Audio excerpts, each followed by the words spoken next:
interference. So, yeah.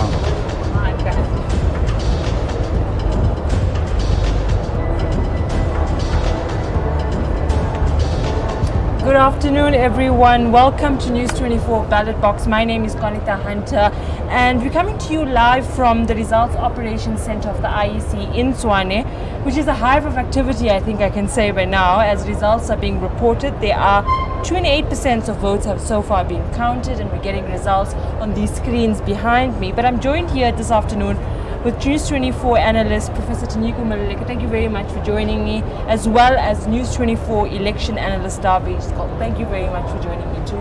Have you gotten any sleep? No, I haven't. But I'm running on adrenaline. I did. Okay, I that's good. I slept somewhat as well. So far, like I said, we are 28% of votes counted so far. And there are 12 municipalities, I think, so far. Yeah, as things stand, still 12 municipalities called. Now, it's a very interesting trend, Prof, that I'm seeing from these results that have been called. These are obviously small municipalities, far-flung in the Northern Cape, in the Western Cape, or Lesedi in Gauteng, where the number of votes are about 4,000, 5,000, 9,000 in some areas. But so far, of the 12 municipalities that have been called, 7 municipalities are hung, which means the ANC is leading in 8 councils. They only control 4. The Democratic Alliance is leading in 3, but only controls 1. And ICOSA is leading in 1, but does not control that municipality. So what we see, Prof, is coalitions galore. Is that what you're getting so far? Yes, the word is coalition, but the reality is collision. So what we should expect is that there's going to be lots of collision between the political parties, as we have seen over the past 5 years. But I mean, this is a negative view of coalition politics. I think that we are learning, and one hopes that the political parties will learn to cooperate better than we have seen over the past 5 years. But it's a very small sample. It doesn't mean that we're going to see more of the same. But it could be a bad omen, that the fact that 7 out of 12 already are hung. Yeah. And then what I've seen so far, again, it is too early to tell, but you're seeing a little of interesting results that you know that paint a picture that we may not have seen previously. Like if you look at Cedarburg, small municipality in the Western Cape, the Democratic Alliance was leading there. They went from the leading party, the majority party, to the 3rd place, losing something like 20-something votes.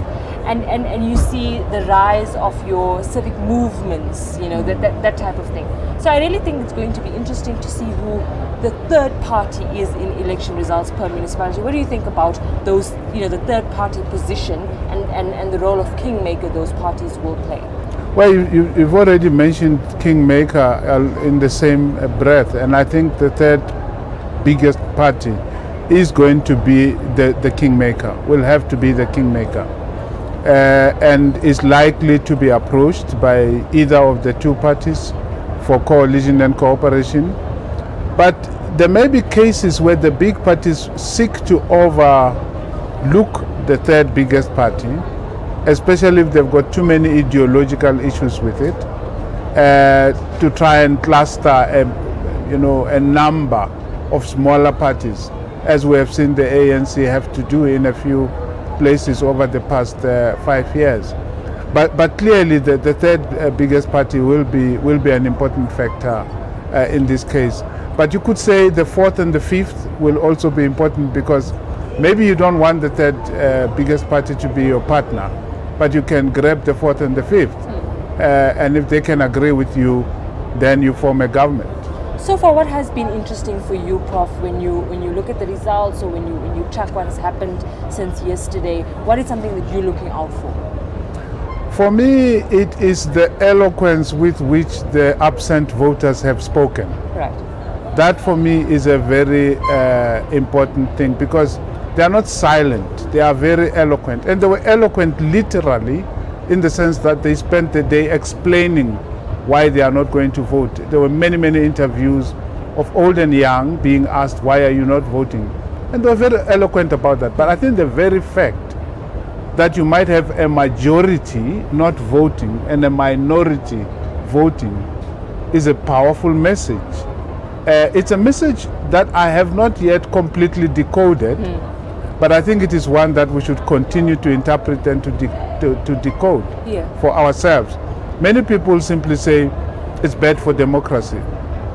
The question is not whether it's bad or good. The question is that it's a fact. It has happened. And I think we need to begin to interpret the meaning of that for our politics and where the political situation in the country is going. I think this could be the future. Now, we have always said the future is coalition governments. So but is maybe the future apathy? Maybe the apathy is another description of what's going, with which I don't completely agree. Right. It's because there were protests yesterday. Yeah. Apathetic people do not protest. They don't wake care. Up and go. They just don't go. They don't, you know. It's not apathy that we are seeing in South Africa per se. And it's not lack of voter education necessarily. We are a very loud democracy. One of the loudest in many ways. So I think we need to begin to really unearth what this means and not merely say it's apathetic youth or it is people don't understand democracy, they should be taught more. The people are teaching us something about democracy, rather, I would say. That's very interesting. Dawie, you've been up looking at the numbers as it's coming in. Obviously, you see voter turnout, but let's zoom, low voter turnout, but let's zoom into Ekurhuleni. What are you seeing there? I think the one interesting thing is we did a projection earlier this morning, right? Yes. So we now have a good idea of what the result will be. So in Ekurhuleni. In Ekurhuleni, right. exactly. And in Ekurhuleni, firstly on turnout, I think the Prof is right. We have a majority people of non-voting in Ekurhuleni. So only, it looks like about 43%, 44% turnout in Ekurhuleni once all the votes are counted. And interestingly enough, you know, the projection is that the ANC will be on roughly 38%, the DA on about 30%, the EFF on 14%, Action SA on 6%, and the Freedom Front Plus on 4%. So those are the top 5 parties. And so it's obviously kind of quite a complex coalition discussion. So I think I also agree with the Prof here. That's definitely going to be, you know, an inevitable coalition discussion. I think the one obvious one that jumps out for me is the ANC-EFF combination, right? I think 38 plus 14 is 52. Everyone can do that math, including everyone in the ANC. And but coalitions is not just math. Exactly, and that was the point I was just about to make. I think coalitions are a lot about how to govern and how, you know, to put together, you know, it's something that works for your party to be able to sensibly, you know, get the things done that you want to. But it's also a lot about the next election.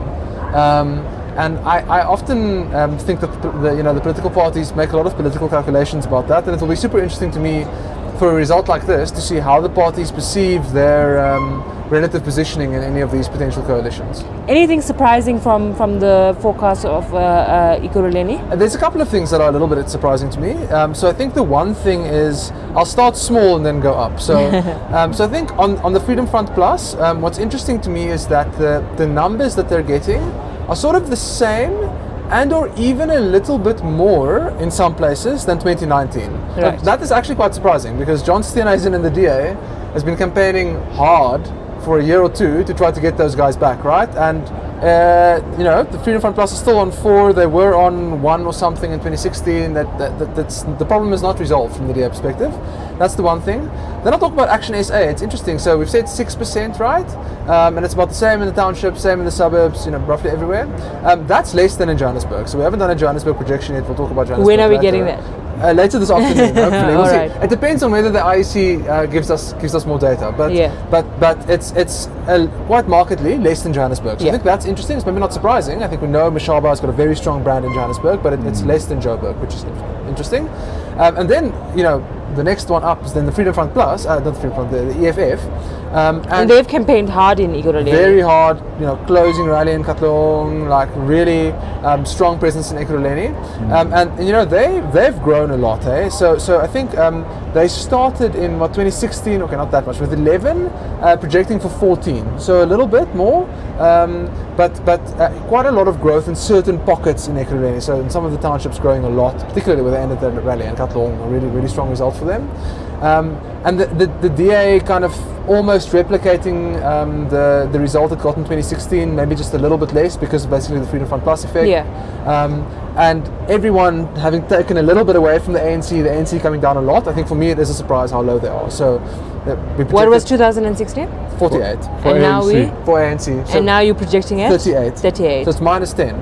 It's Wow. not, yeah, minus And 10 in Ekurhuleni. The ANC had used Ekurhuleni, as a base in terms of Gauteng because of how bad things were in the city of Joburg and obviously losing Tshwane, and let's not even talk about Ekurhuleni. So they had to sort of use some municipality in Gauteng as an example, and they used Ekurhuleni quite a bit with the Mayor Mzwandile Masina saying that we've gotten a clean audit, yay, let's clap for us. And you saw the president also going there quite a few times with a lot less apologies than he had probably in Tshwane or in other areas, but that didn't work out for them, right?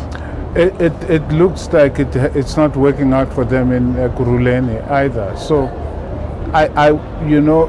if Ekurhuleni really comes down by up nearly 10%, it will be a very, very bad omen for the ANC in Tshwane and Gauteng in many ways, although we don't know the numbers yet.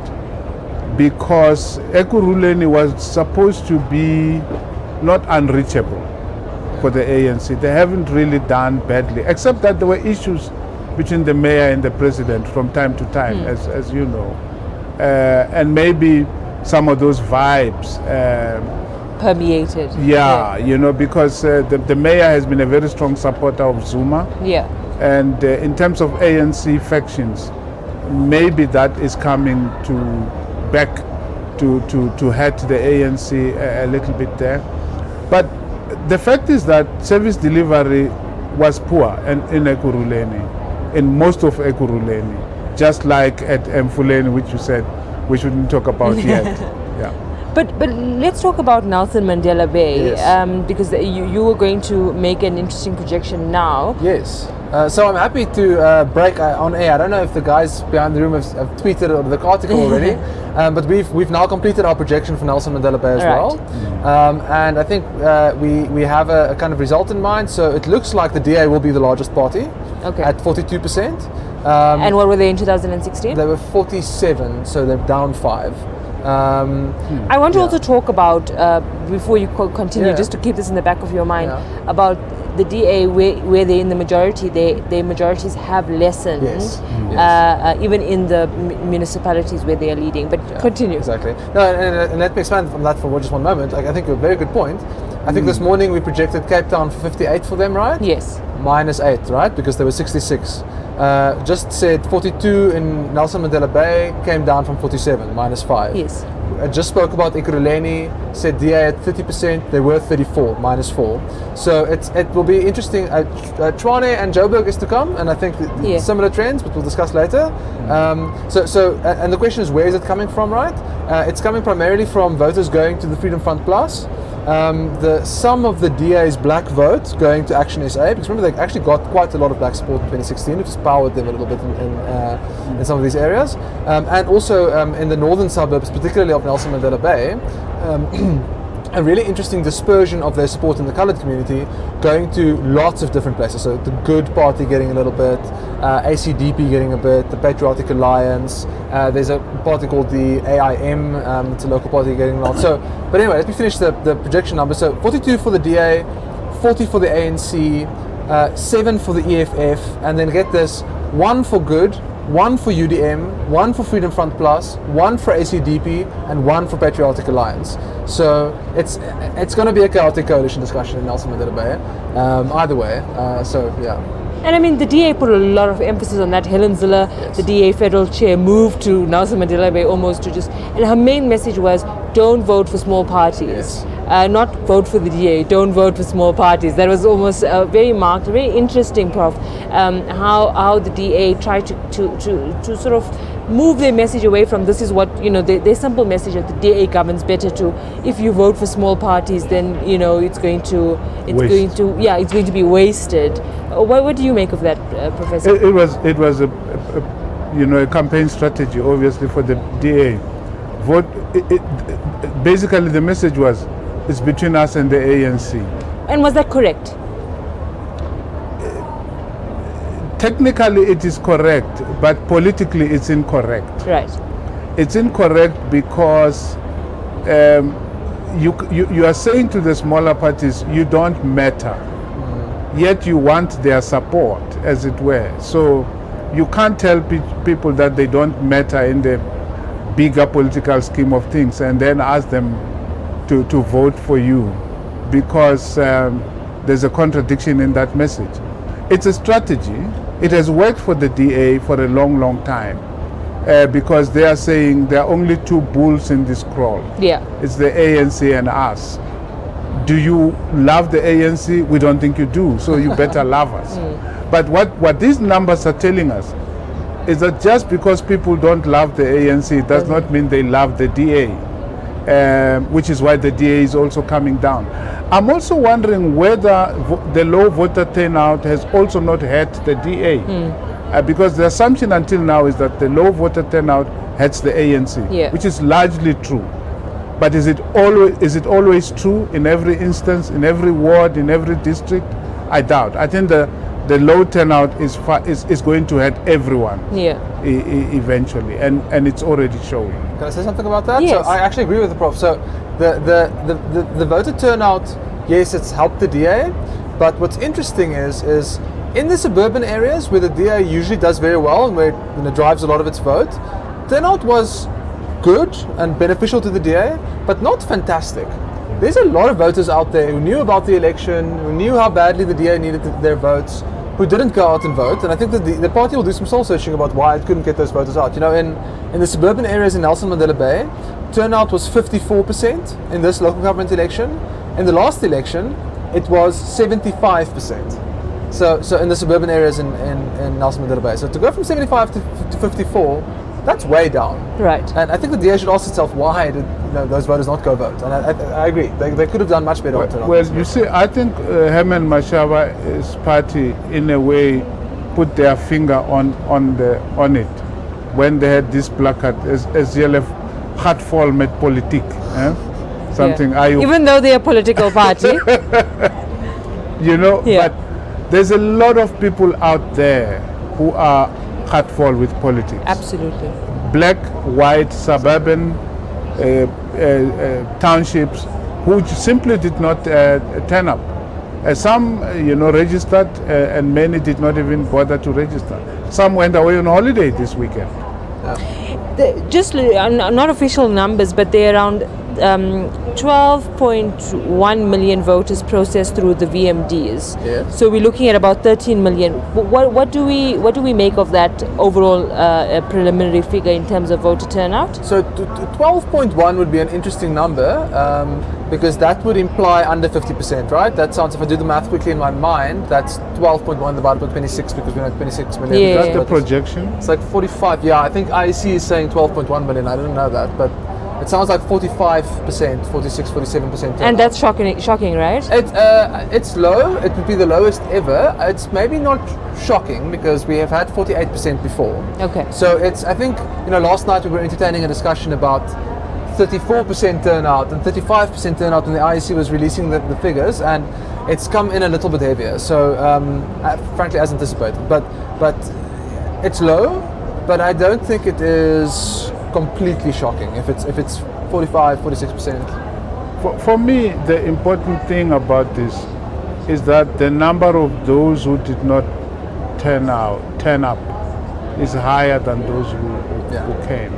That for me is a lot more significant, because if you look at the number of people who did not even bother to register, and you add that to the people who did not turn up, it's quite a big number. So you have a whole different country out there, which is thinking in we don't know how, in which ways, which could have influenced these elections in a particular direction. They've chosen not to.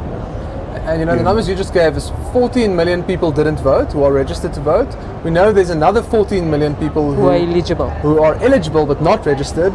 That's 28 million people, right? That's a lot. That's way more people than are voting in this election. Let's just talk about very quickly, Prof, about some of the issues that have come out since polls closed last night. The first is the persistent complaints around those voter management devices.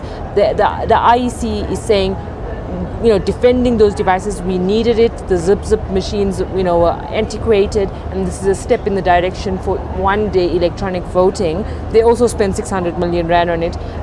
But political parties have put up a fuss, but not to the extent where there's a jeopardy of the election results being declared free and fair. What is your sense of it, Prof? Yeah, I found it interesting that the chairperson of the IEC was so robust in his defense of the machines, as it were. He should probably be grafted into the presidential 4IR commission or something, because he was quite defensive on that point. The problem is that there is a level of distrust of machines in the South African electorate. In fact, a few political parties were hankering after the manual days, and they were saying, then we know, there's nothing askance or something wrong if we count by hand and so on. So, but I think the IEC is on a journey to educate the country, and I think they would love to take it a step further, and one hopes that it should be able to have electronic votes soon in this country. I don't know how near to that we are, because these problems are not helping that project at all. But before we get to 4IR, Prof, we have to deal with electricity, right? and Eskom is threatening load shedding today. I get a bit of a pit in my stomach, particularly because what happens to the areas where votes are being counted. The IEC says they're now engaging with Eskom and its management about exempting those areas. Dawie, what happens if you have load shedding? What will you do to counting? Exactly. So I think that is problematic, right? There are certain places, warehouses, IEC facilities that require electricity to keep the process going. I think it's absolutely the right thing to keep the electricity going and to get the count done as soon as possible, right? And I must also say it has been quite a slow count. It's actually quite slow to be at 28% on 12:30 on the day after the election. So I think it's the right thing to do, and it's obviously unfortunate, and it could be disruptive if the power is put off in those areas. It's amazing. It's amazing that load shedding, that we load shedded our way into the election week, into election day, and already one day later we are load shedding again. For me, it is just shocking, because how much of that contributed to the low voter turnout? How many people were thinking of going to vote, and then there's load shedding and they say, man, it doesn't help.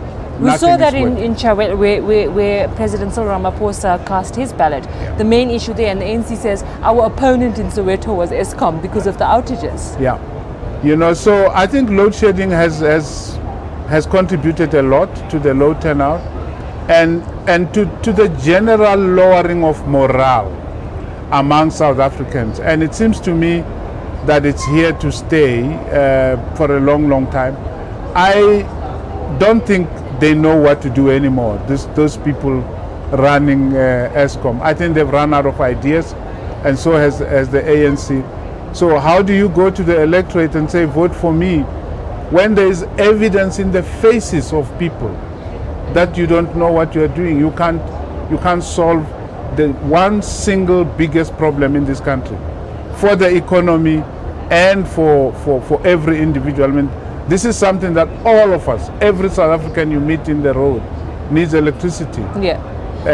And it makes it difficult for political parties in terms of the promises that they've made they've made such bold promises to the electorate. And now if you are, X party and you take over, it's not as easy as saying, yeah, you didn't have water or you didn't have electricity in X municipality, I'm giving it to you. The municipality still owes Eskom billions. Eskom still has, issues with power supply, and so it's not going to be that simple. And I think that definitely the issue of electricity has been the elephant in the room. You see, we had manifestos, election manifestos from these political parties. But you know what the other manifesto is? Load shedding. It is an election manifesto. It's a promise. Yes. The other election manifesto was the Auditor General's report. Absolutely. In August. It showed you exactly why there is no service delivery. So which election manifesto are people going to believe? People are smart.